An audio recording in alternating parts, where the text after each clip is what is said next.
How do you get more of those games like you got out of Dax against Iowa State? I mean, that was the Dax that we've seen and known.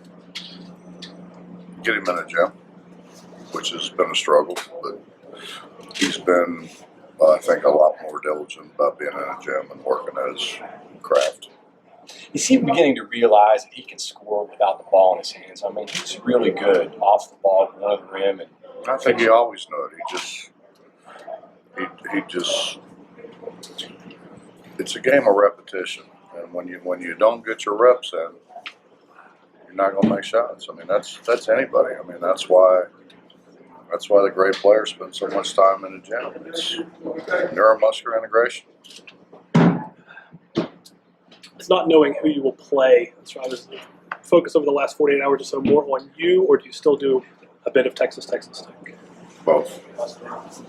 We spend a lot of time on us, but a little bit of time on each one.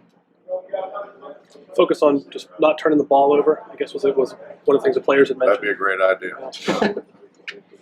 I'm glad you recognized that. Yeah, that'd be a great idea. Besides the obvious picking up wins, what do you hope to learn about your team and see from your team in this tournament heading into the big one? We'd like to win this one. We talk all the time about hanging banners. You can't hang a banner unless you win something. Coach Self had said that he thought, despite the fact Kansas won the league by 4 games, that it was a lot closer than what the standings would indicate. Do you feel that way about how good the league was? Whatever Bill says, I agree with. I mean, who might argue with Bill?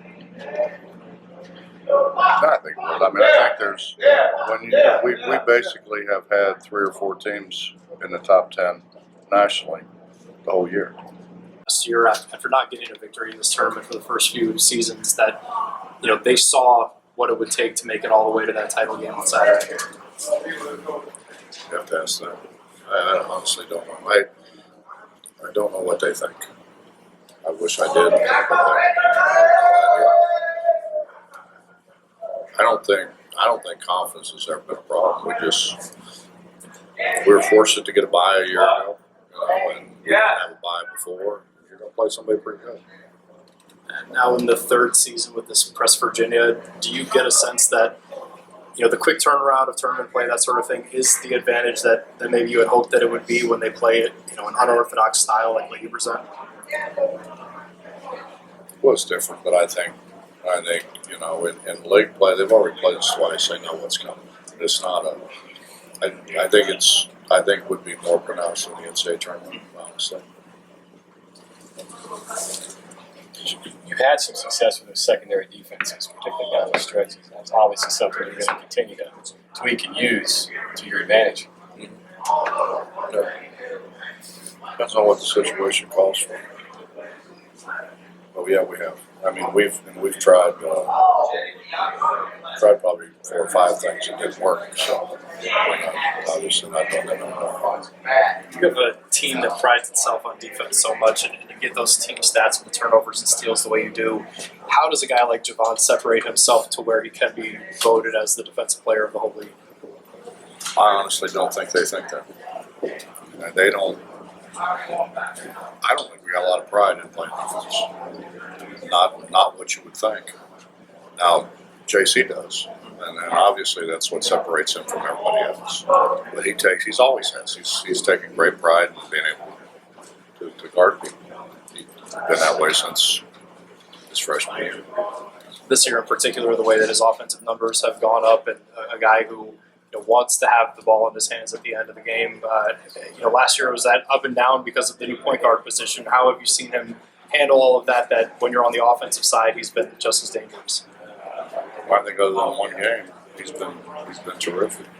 And that happens, but he wants the ball. We've got a lot of confidence in him having the ball. He's got a lot of confidence in making free throws.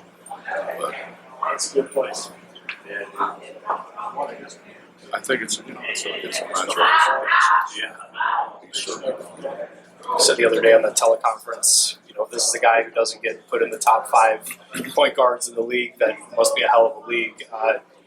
What has it? I mean, to do it against anybody is one thing, but for him to have the success that he does against some of the best point guards in the nation, night in and night out, what does that say about the competition that he's doing this against? I think it's what I said the other day. I mean, if he's not one of the top 5 point guards in the league, it's a hell of a league. And there's great point guards, and there legitimately is. So he's good.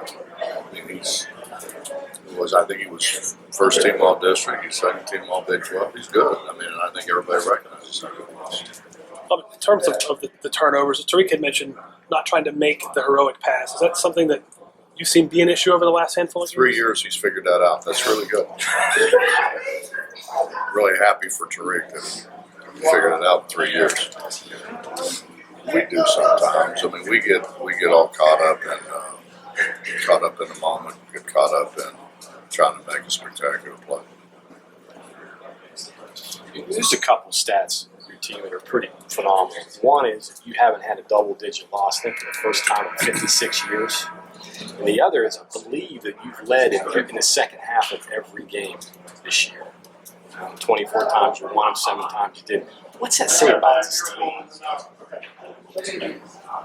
Is that a dangerous team?